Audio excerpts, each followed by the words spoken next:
আজিকালি এটা কুৱেশ্যন উঠা হৈছে যে জ্যোতিষী মানে হ'ল ষ্ট'ন অমুক জ্যোতিষীৰ তাত গ'লে অমুক ষ্ট'নটো দিবই আৰু ষ্ট'ন মানে হ'ল টকা পইচা কিছুমান মানুহৰ ইমান সাধ্য নাথাকেও যে দামী ষ্ট'ন এটা কষ্টলি ষ্ট'ন এটা ক্ৰয় কৰা এতিয়া কথা হ'ল যে ষ্ট'ন জ্যোতিষশাস্ত্ৰ হয় নেকি কিন্তু আপোনালোকক ফাৰ্ষ্ট কথা এটা কৈ দিওঁ যে অথেণ্টিক যিবিলাক টেক্সট বুক আছে যিবিলাক বৃহৎ পৰাশৰ হৰশাস্ত্ৰ মহাঋষি পৰাশৰৰ তাৰপিছত বৃহৎ জাতক বৰামিহিৰৰ ফল দীপিকা মানসগৰী সাৰাৱলী এইবিলাক যিমানবোৰ অথেণ্টিক টেক্সট বুক আছে তাত ষ্ট'নৰ বিষয়ে এটা শব্দও লিখা নাই প্ৰথম ষ্ট'ন কোনে পিন্ধিছিল সেইটো বস্তুত আমি যদি জানিব যাওঁ বহুত পুৰণা আমি ইতিহাস জানিব লাগিব যে মা দুৰ্গাৰ প্ৰথম ষ্ট'ন তেওঁ ধাৰণ কৰিছিল এটা হ'ল যে জ্যোতিষৰ লগত ষ্ট'নৰ সম্পৰ্কটো কেনেকুৱা চাওক ষ্ট'ন জ্যোতিষ নহয় জ্যোতিষৰ এটা ৰিমেডিয়েল পাৰ্ট হ'ল ষ্ট'ন কিন্তু আগতে যিহেতু ষ্ট'ন নাছিল তেতিয়া কি কৰিছিল পূজা বা মন্ত্ৰ যজ্ঞ আদিৰ দ্বাৰা মানুহৰ ৰিমেডি কৰা হৈছিল তাৰ পিছত কালক্ৰমত কি হ'ল ষ্ট'নৰ আৱিষ্কাৰ হোৱাৰ পিছত এই যিটো ৰিমেডিয়েল মেজাৰ সেইটো ৰিমেডিয়েল মেজাৰ জ্যোতিষশাস্ত্ৰৰ পৰা ষ্ট'নৰ মাধ্যমেৰে কিছুমানে কৰা হ'ল চাওক ষ্ট'ন হ'ল মোষ্টলি ক্ৰিষ্টেল হয় ইয়াতে কিছুমান সল্ট কম্বিনেশ্যন থাকে যেনেকৈ আপোনাৰ পোখৰাজ যদি কওঁ নীলম যদি কওঁ বা ৰুবি যদি কওঁ এইকেইটা গোটেই সোপা কৰিন্দাম ফেমিলি বুলি কয় তেওঁলোকৰ সল্ট কম্পজিশ্যন এটাই এলুমিনিয়াম ডাইঅক্সাইড Al2O3 ঠিক তেনেকৈ সকলোবোৰ ৰত্নৰে এটা নিজৰ নিজৰ ধৰ্ম থাকে সেই ধৰ্মবিলাক কেনেকুৱা হয় যে যাক ষ্ট'ন থেৰাপি বুলি কোৱা হয় ষ্ট'ন থেৰাপিৰ দ্বাৰা কিছুমান ৰে শৰীৰত এনহেন্স কৰিব পাৰি যিবিলাক বঢ়াব পাৰি সেইকাৰণে ষ্ট'ন দিয়া হয় সদায় মনত ৰাখিব দুৰ্বল গ্ৰহ এটাক মজবুত কৰিবৰ কাৰণে ষ্ট'ন পিন্ধোৱা হয় এটা গ্ৰহ যদি মজবুত অৱস্থাত আছে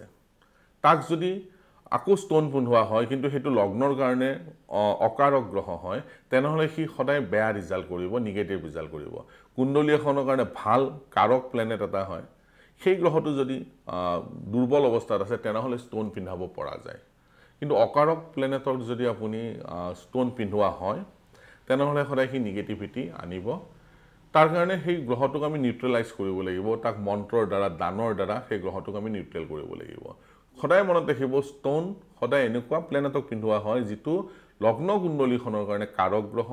কিন্তু তেওঁ দুৰ্বল অৱস্থাত আছে তেনেহ'লে যদি ষ্ট'ন পিন্ধোৱা যায় তেনেহ'লে সেই ৰেবোৰৰ দ্বাৰা জাতক বা জাতিকাই যথেষ্টখিনি ভাল পৰিণাম পায় এতিয়া চাওক গ্ৰহবিলাকৰ প্ৰত্যেকৰে কালাৰ বেলেগ বেলেগ যিহেতু এটা কালাৰ থেৰাপিৰ পাৰ্ট ষ্ট'ন থেৰাপি এটা কালাৰ থেৰাপিৰ পাৰ্ট এইটো জ্যোতিষশাস্ত্ৰৰ পাৰ্ট নহয় এইটো এটা জ্যোতিষশাস্ত্ৰত দিয়া হয় তথাপি এইটো জ্যোতিষশাস্ত্ৰত ডাইৰেক্টলি ইয়াৰ কোনো ধৰণৰ ইনভলভমেণ্ট নাই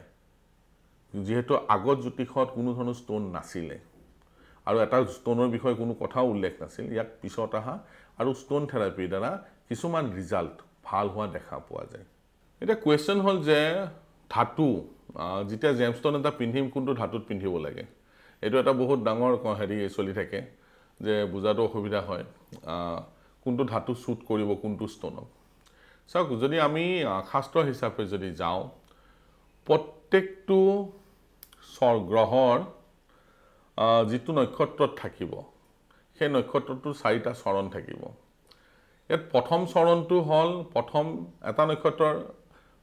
4টা চৰণ থাকে টোটেল এটা নক্ষত্ৰত 13 ডিগ্ৰী 20 মিনিট হয় সেই 13 ডিগ্ৰী 20 মিনিটক 4টা চৰণত ভাগ কৰিলে প্ৰত্যেকটো চৰণত 3 ডিগ্ৰী 20 মিনিটকৈ পৰিব যদি প্ৰথম চৰণ হয় প্ৰথম 3 ডিগ্ৰী 20 মিনিট যদি হয় তেনেহ'লে তাক অগ্নি বুলি কোৱা হ'ব দ্বিতীয়টোক পৃথিৱী বুলি কোৱা হয় তৃতীয় চৰণ হ'ল বায়ু আৰু চতুৰ্থ চৰণটো জল হয়